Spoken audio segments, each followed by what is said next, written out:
اچانک سمندر سے اتنی ساری مچھلیاں ریت پر کیسے آ گئیں؟ ایک شخص سمندر کے کنارے واک کر رہا تھا تو اس نے دور سے دیکھا کہ کوئی شخص نیچے جھکتا ہے، کوئی چیز اٹھاتا ہے اور سمندر میں پھینک دیتا ہے۔ ذرا قریب جاتا ہے تو کیا دیکھتا ہے؟ ہزاروں مچھلیاں کنارے پر پڑی تڑپ رہی ہیں۔ شاید کسی بڑی موج نے انہیں سمندر سے نکال کر ریت پر لا پٹکا تھا،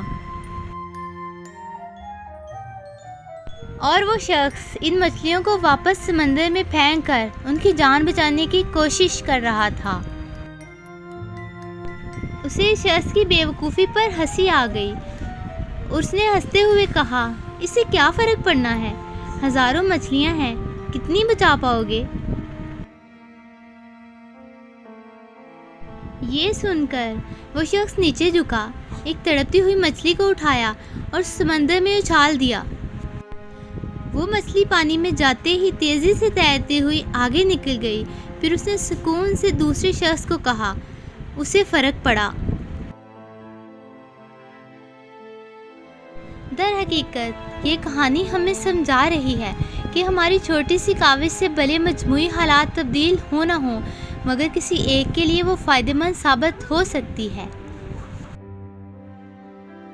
لہٰذا دل بڑا رکھیں اور اپنی طاقت و حیثیت کے مطابق اچھائی کرتے رہیں۔ اس فکر میں مبتلا نہ ہوں کہ آپ کی اس چھوٹی سی کوشش سے معاشرے میں کتنی تبدیلی آئی،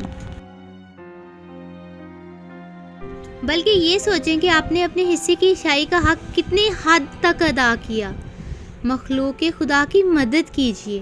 اگر نہیں کر سکتے تو جو کر رہے ہیں ان پر تنقید نہیں بلکہ حوصلہ افزائی کیجیے۔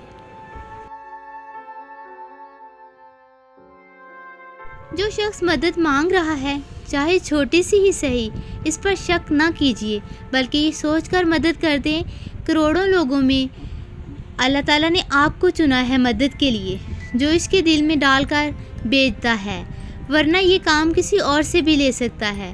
سوچئے ضرور، یقین کیجیے گا سکون ملے گا۔